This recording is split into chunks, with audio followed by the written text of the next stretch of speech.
Welcome back, Game Hordlings, to more talks onto Wake of the Ravager. Alright, so we destroyed the camp of Draxon over here, which really consisted of a bunch of moles. Maybe your own will let me in. Hello again, what can I do for you? I killed all the Draxons. Can I enter now? Did you? Let me scout to confirm it. Roan turns to another Verini and hisses something at him. The other hisses back and disappears from sight. Let us wait for my scout to return. Momentarily, the scout returns and hisses something to Roan. There is a murmur from all the Verini as they hear the news. Indeed, you are telling the truth. I cannot begin to thank you. I will allow you to enter the temple. Do you wish to enter now? Yes? Follow me. I will let you in. Okay. How come you're red and the other one are dookie colored?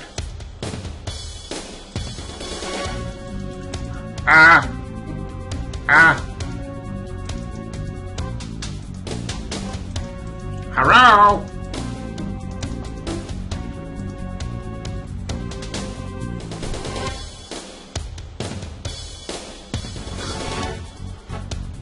Go with glory. I would if you let me in the fucking temple.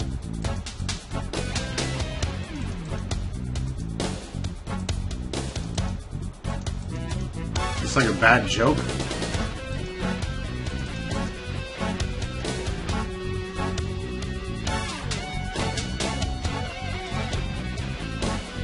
Roan raps on the giant door in a series of knocks and scrapes that sound somewhat musical. There's a deep clanking sound and the door opens. Oh, okay. I'm sorry I had to talk to you twice. Welcome to the Temple of Order. Roan has told us you defeated the Draxon camp. I wish to thank you. That is one less threat we have to worry about. How many Verini are there here? Our tribe number's well over 100. Come gathering time, we always are favored for mates, and we do well in the contest. Gathering time? Contest? Explain! There are those here that can be of more help to you than I. I am on duty after all. Tell me about this temple. I only know that I have been taught. This temple has been here for over a century. We do not know who made it or why. Lorvis found this place while exploring and brought his tribe here. Who is this Lorvis you spoke of? Lorvis was the father of the Order. I could tell you some stories, but that's not my job. Okay. Goodbye. Goodbye. There is a meeting going on in the hall, so please try to be quiet. Since you are not familiar with our customs, take this advice. Don't interrupt the meeting. It is a great insult. I am Luglug. I interrupt what I wish to interrupt. Whoa. Look like a rainbow of lizards in here. Hello, everyone. My name's Luglug. Sorry to interrupt.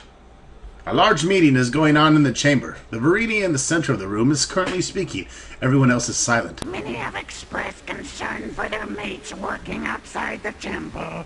Notimus, again I ask you to put another shift on the crops. Families could spend more time together. Thank you. Thank you, Rovell. In light of the recent trouble, I will assign another shift.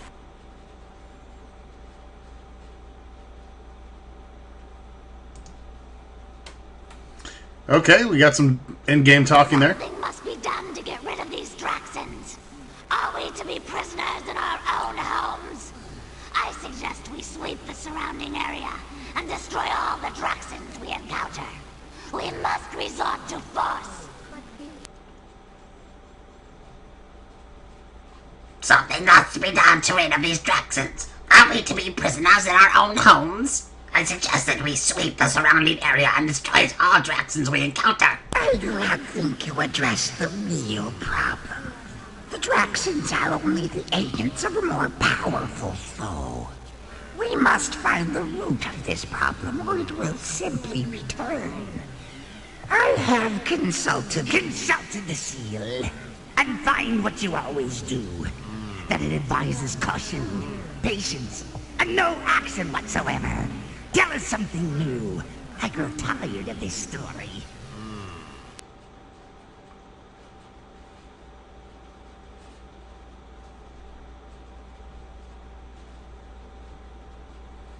I don't know. Is this what they're saying and they can read?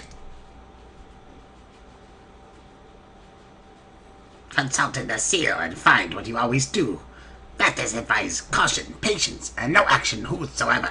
Tell us something new. I grow tired of this story. A gasp goes through the crowd when Verini emerges from the shop gathering. He's bright red Verini. You are out of order. You know the laws of the council. Apologize and be quiet. Why should I be quiet? So I can listen to another meeting where this mystical seal has advised us to do nothing again? I do not hear this message. Give us all access to the seal so we can hear this message for ourselves. Of everyone here, Brotel, you should know that it is not possible. I am tired of obeying all these laws handed down by the Great Seal. You are using an outdated legend as a means of controlling the tribe. There is no power in the seal. Brotel, you are walking on thin. I demand to see this seal. Let everyone have access to it. I want to have this message firsthand. Yes, we want to see the seal.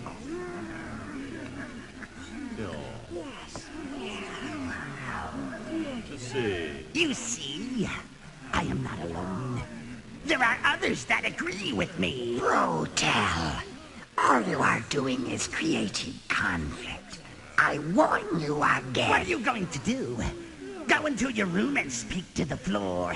Your power over the tribe is weakening. Your age has made you believe in myths. Sorvel knew this. That is why you had him killed. Yeah, you suggest such a thing. You are the only one that should be accused of any wrongdoing in this temple. You and your rebels have caused... Spare us your speech. We all know your feelings for the rebellion. Your way of thinking is as ancient as that myth of the seal. Your time as keeper is almost over. The rebellion will... That is enough. I will hear Sounds like Gollum. of this rebellious talk. This meeting has been Got him. interrupted. Got him. As keeper declare it over. Brotel, get out of my sight. Now.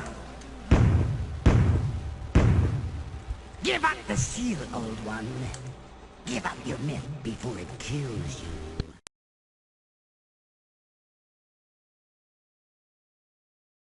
Brotel, you are out of order. You know the laws of the council. Apologize and be quiet. You've caused enough trouble already.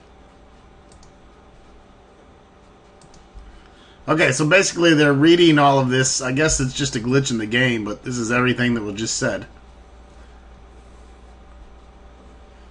Basically, there's this great seal. Brotel isn't buying it. He wants to see the seal. He's not alone. He's causing conflict. What are you gonna do, you little bitch lizard? How dare you suggest? Spare us your speech. We all know your feelings for the rebellion. I have no idea why this text wasn't coming up during the speech. Sorry. Chaos ensues for several minutes as the Verini clear the meeting hall amidst much chatter. Barely heard over the din, Brotel yells a last taunt. Give up the seal, old one. Give up your myth before it kills you.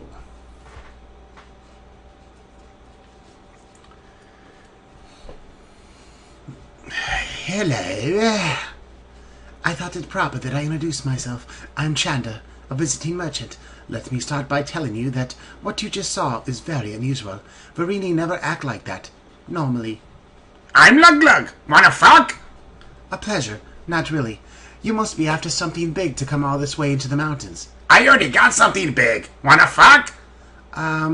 This place is as mystical to us as the fire ruby is to the Verini.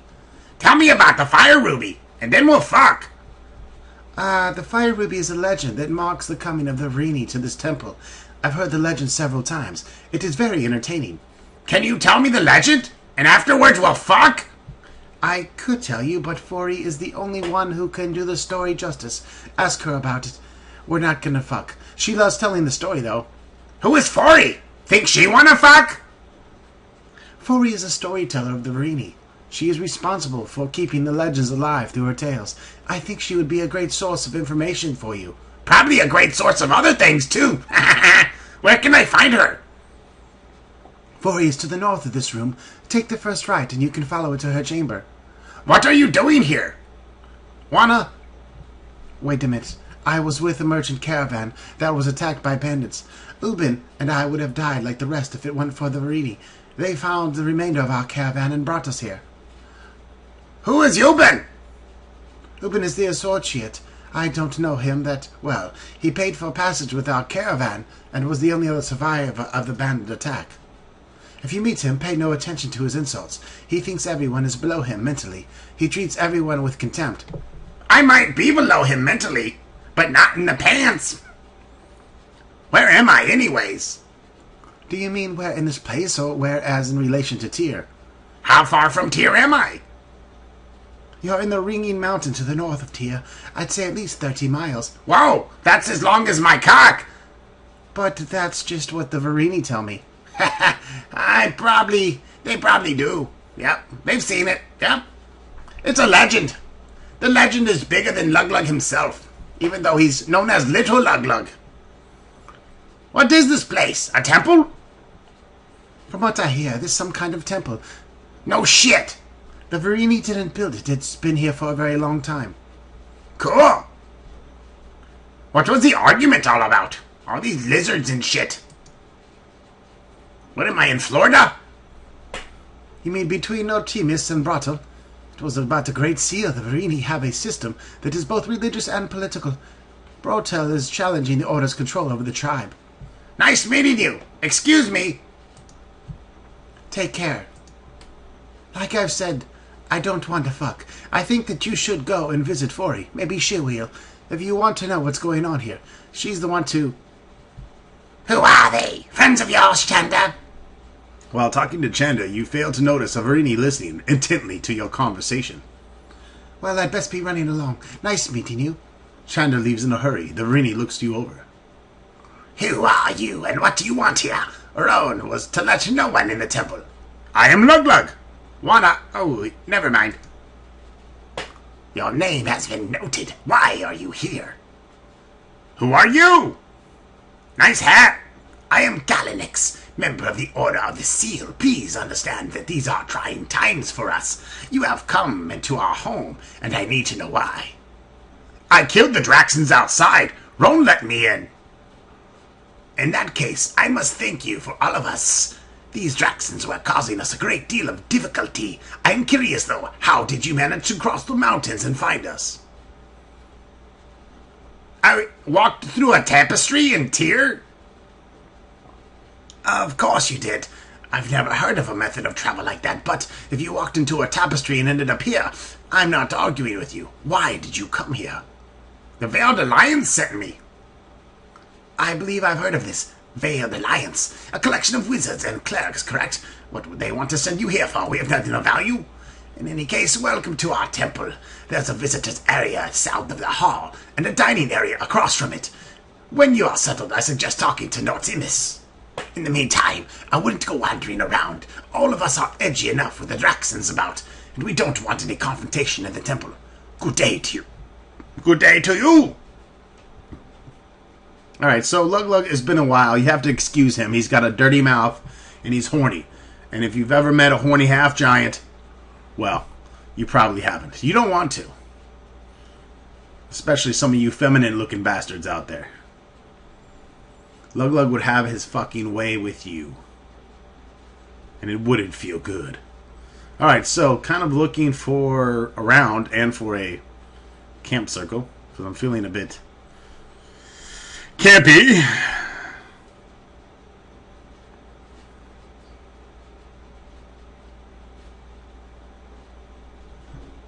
There's some food. That's like the cafeteria. Where is a fucking campfire?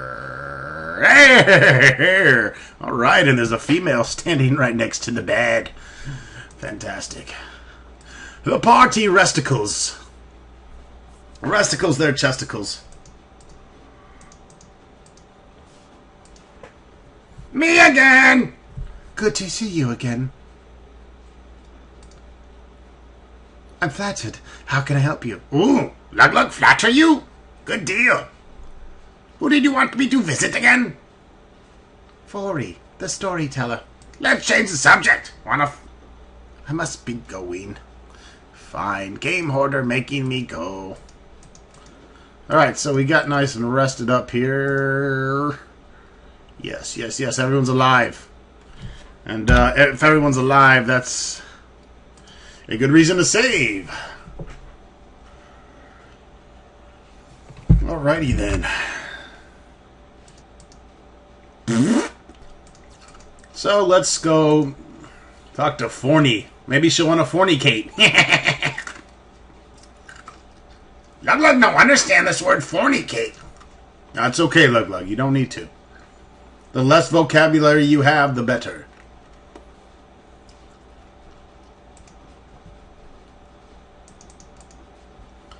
Okay, that's a guard. I'm sorry, but without Lord Trimmer's permission, I'm afraid I can't let you into the temple wings.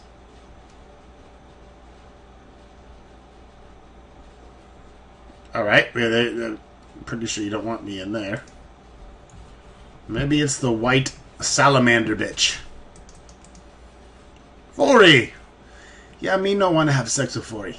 How is they come to seek advice? Even the visitors? How can I help you, young one? Why do you call me young one? Take no offense at my remark. To these eyes, everyone is young. When you have lived as long as I have, it's difficult to think of anyone else as old. Tender said I should talk to you. I take back about wanting to fuck, by the way. Shucks. Tender is so nice. Never a better visitor has there been to this tribe. She is most kind to send you, but I believe she has overstepped her bounds this time. How old are you? Maybe me make exception. Let me just say, I am old. Not as old as this temple, however. What do you mean? Is Shander in trouble? Now, I was telling Shander about a problem that I was having. I mentioned that I wish there was someone that could help. Someone neutral. I guess she saw you as that someone. What is the problem? Me good at solving problems, especially with my fist. Recently, one of the members of the Order was killed. Apparently it was an accident, but I'd hoped there would be an investigation. No, not such with the Draxen problem. There was no one to do it. So what do you want me to do about it? Well, you've proved yourselves by destroying the Draxen camp. If you ask to investigate, I don't think that Nortimus would say no to you. Roan is too busy to do it. Very well. I'll help with the investigation. I'm relieved. There is something unusual about Sorvel's death. I just don't think he was killed by accident. You must ask Nortimus for permission to investigate. He is the only one that can give you such authority here. What do you do here? I am the storyteller. I preserve the legends and tales of ages so that young ones like you can hear the history of our tribe. Could you tell me one of your stories? I miss my friend Ronstock. He tells lots of stories too. Back in a place near Baldur's Gate. Of course, I can tell you the story of Lorvis, the first of Verini to come to this temple, or a delightful story I heard from a previous visitor. Tell me the story of Lorvis. Years ago, there was a preserver by the name of Lorvis. No greater wizard was there among the Verini, and so to him fell the honor of being chief of his tribe. Continue! While everyone was content to stay put, Lorvis was always looking for a better place. He would often find himself wandering the hills around the tribe's caves. One day, as he was sitting on a hilltop, he looked off into the distance and saw the gathering storm clouds. The desert wastes were kicking up another sandstorm. He looked into the valley where his people lived and knew it was going to be a harsh year. He looked to the mountains where sandstorms never went. He listened and thought he heard a voice calling him to it. Curious, he told the tribe he was going on a trip and set off, heading deep into the mountains. His journey was dangerous. unrest, but Lorvis was a great wizard and warrior. Few could stand against his power. While traveling, he heard a voice calling to him. Blind with concentration, he lost his footing and tumbled into a small valley between high peaks.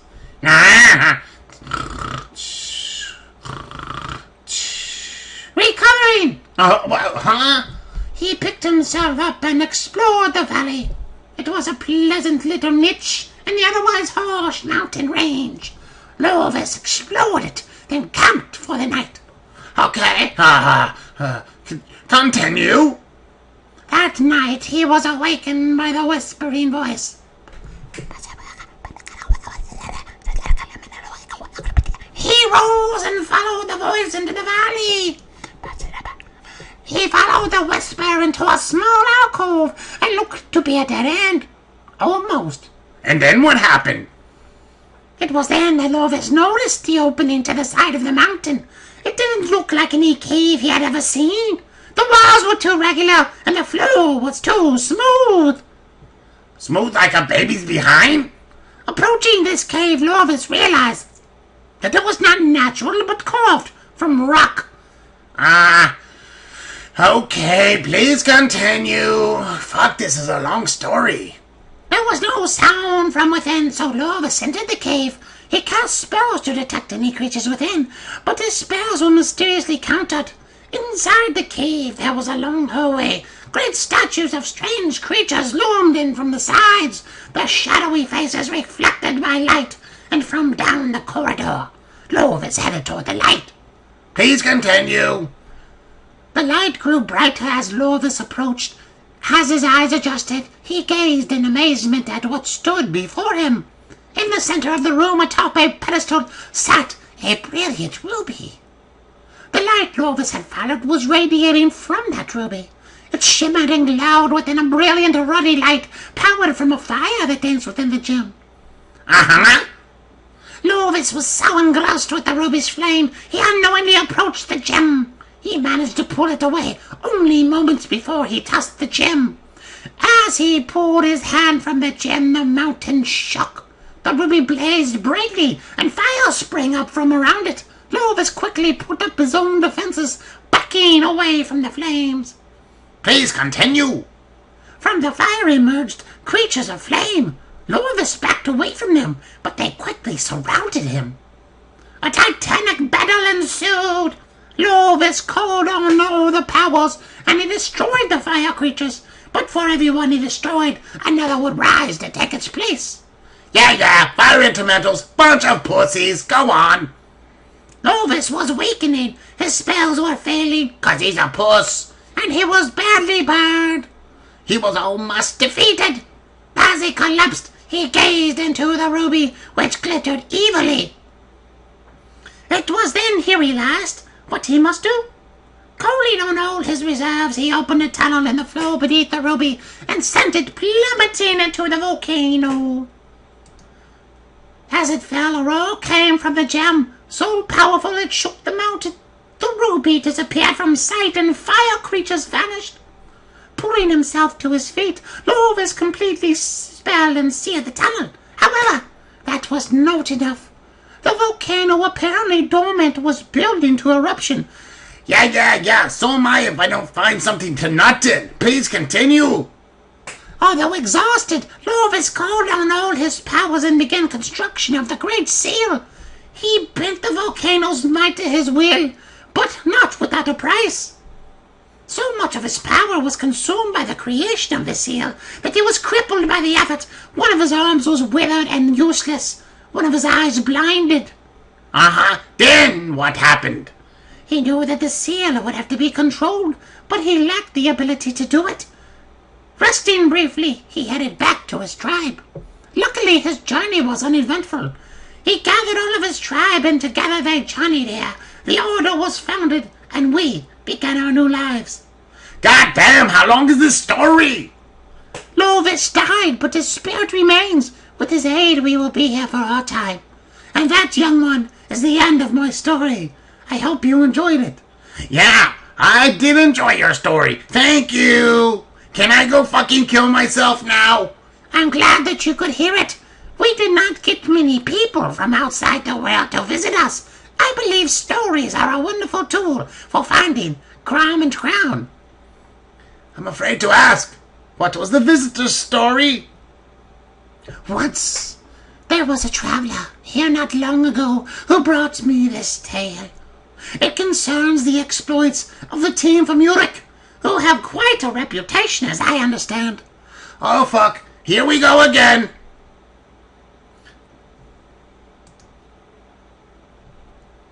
Okay, please continue. Please, I've heard enough for now. Just shut up. Very well. If you would like, I will tell your story later.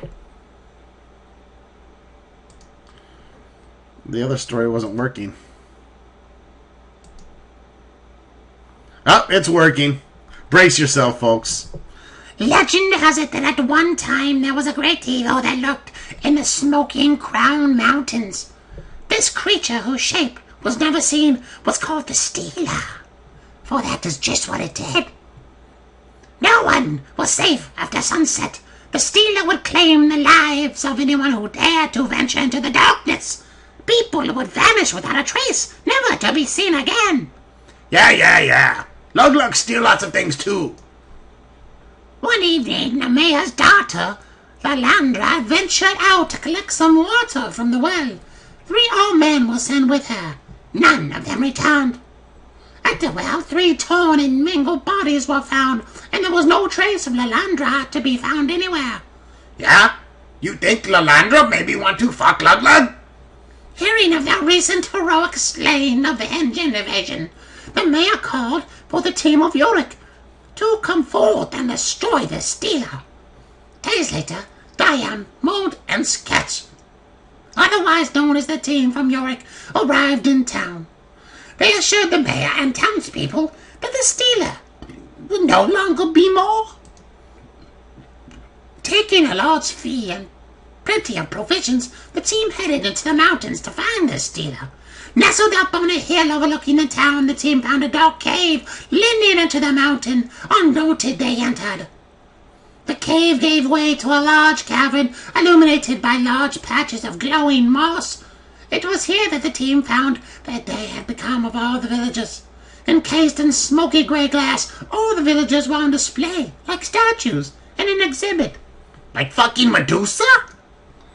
Undaunted, the team pushed further into the eerily silent room.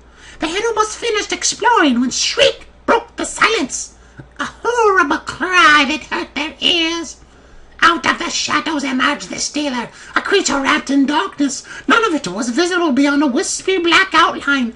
The creature radiated evil in waves around it, bending the air as heat does. Yeah, I got something that bends the air as heat does. It's in my pants. Immediately, Scourge leapt to attack. His sword, Traxus, slicing deep into the folds of the Stealer. But no effect. It was as if the fight in the shadow itself, for the Stealer was immune. Diam drew his bow and moved into the shadows so as to draw a bead on the Stealer unnoticed. Mon prepared his spells as Scourge continued to draw the creature's attention. Then what happened? Moving like the wind, the Stealer lapped about the room, attacking with a fury Scourge barely counted. Diam saw an opportunity and fired, but the Stealer dodged the enchanted missile with ease. Nothing seemed to even scratch the Stealer, and Scourge was tiring. Then what happened? Mound began casting a spell, but Scourge moved into its path at the last second. Mound raised his hands in order to redirect the spell, and a fiery ball shot skyward, hitting the ceiling. The explosion must have weakened the roof, for part of it collapsed, letting sunlight stream into the chamber. Yeah, and then guess what? The Stealer shrieked and backed away from the light, drawing it unto itself. Yeah, I heard the story already. It's pretty fucking obvious. What do you write for Hollywood? Diam and the Moon saw the Stealer's reaction. Diam grabbed a shield and reflected light toward the Stealer, while Moon sent more fireballs at the ceiling, letting in more and more light. Then what? Soon, only one corner of the chamber was in darkness, and it was here that the Stealer retreated to, perched on a treasure trove. It cowered in the ebbing darkness. The team approached it, reflected light onto the stealer. As the light hit it, the thing screamed a high-pitched wail that reverberated around the room. Uh-huh. Kind of like the females that I'm with. The statues of the townspeople shattered. The encasements were no match for the high-pitched wail, and the people fell to the glass-littered floors in heaps. As for the stealer, as the light came upon it, it bubbled and crackled, dissolving into black ooze that seeped into the treasure pile, turning everything it touched an eternal black color. Uh-huh. The townspeople, although bruised, were unconscious. The team revived them and returned to town. As for the stealer, it was never known just what it truly was, but there are those that speculate it was another monster from another place, brought to Arthas by dark magics. My story is over, but the stealer lives on. It is said that items touched by it still hold some of its powers. Who is to say what would happen if the items were reunited? That is the end of my story. That was a really dumb story. I know it sounds unbelievable, but remember that it may well be a young one. This story has been passed by word of mouth for some time, and there are parts of it that may be exaggerated. Let's change the subject before my subscribers fall asleep. Very well. Could you tell me about Verini's history? What would you like to know about us? I can tell you about individual Verini, or the Order. I can also tell you a bit about Verini's society. Tell me something about Verini's society. As you may have noticed, we lack heat that volcanoes provide. I apologize if the heat bothers you. Tell me of the Order. What would you like to know? When was it founded, duh? The Order was founded some 600 years ago, when Lorvis first brought his people to the temple. Who are the members of the Order? Usually there are 3 members, but Sorval's death, there are only 2. These are the 2, Nortimus and Galanix. Tell me of Nortimus. Nortimus is the leader of the seal and our leader. He is responsible for maintaining the seal and presiding over any meetings we hold. He has the final say in most matters. I have known Nortimus for years, and he is one of the fairest leaders this tribe has had. And Galanix? Galanix is the 2nd member of the Order. He is directed by Nortimus and performs the duties that Nortimus once done. He has been 2nd for some time, mostly because he lacks the command ability to become Keeper. Tell me about Sorval. Sorval was the 3rd member. He was in charge of research on the temple's previous occupants, whom we know almost nothing about. He was killed when a statue he was researching fell. How does the Order work? Our Order is much like your associations of Templars, except, of course, we would never use such foul magics or backstab each other for position. The Order maintains a faith, one which we all believe in. It unites us. So many questions, young one. I have told you all I can. Tell me something about the Verini society. This volcano is not dormant. The only thing that keeps it from erupting is the Great Seal. If that ever fails, this volcano will erupt. Yeah. Mm-hmm. Tell me about the Verini themselves. I can tell you about myself, Talo, Brotel, Procieron, Zadiko, Elovan, Jakath, Kalozarax. Holy shit, alright! I'll have to see you next video for that bit.